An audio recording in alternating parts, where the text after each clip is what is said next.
Hello friends, welcome to my channel Shiva fish Galaxy. Friends, మనం మన ఛానల్లో కొత్త సిరీస్ స్టార్ట్ చేయబోతున్నాం ఫ్రెండ్స్. సిరీస్ అంటే వెబ్ సిరీస్ కాదు ఫ్రెండ్స్. అక్వేరియం ఫిషెస్కి సంబంధించి పూర్తి ఇన్ఫర్మేషన్ అంటే గప్పి, బెట్ట, టెట్రా, ఆస్కార్ ఈ విధంగా ఉండే అక్వేరియం ఫిషెస్ యొక్క పూర్తి ఇన్ఫర్మేషన్ ఈ సిరీస్లో మీకు నేను ప్రొవైడ్ చేస్తాను ఫ్రెండ్స్.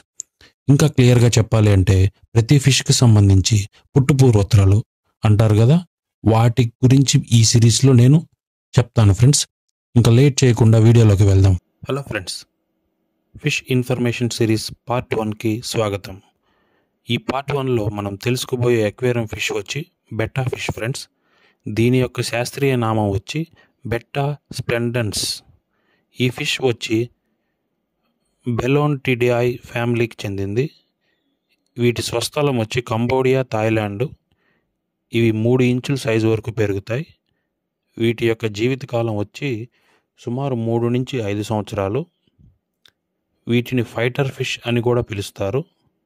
వీటిలో మగవి ఒంటరిగా ఉండేదానికి మాత్రమే ఇష్టపడతాయి.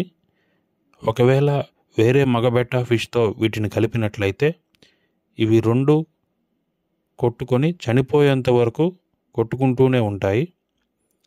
ఈ చేపల్లో ఇంకో గమ్మత్తైన విషయం ఏంటంటే ఆడచేపల్ని కలిపి ఉంచవచ్చు.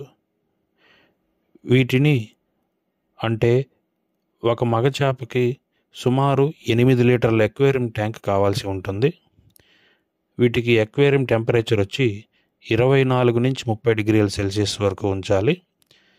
వాటర్ యొక్క pH లెవెల్స్ వచ్చి 6.8 నుంచి 7.4 వరకు ఉండవచ్చు. వాటర్ యొక్క హార్డ్నెస్ వచ్చి 20 DGH వరకు ఉంచవచ్చు.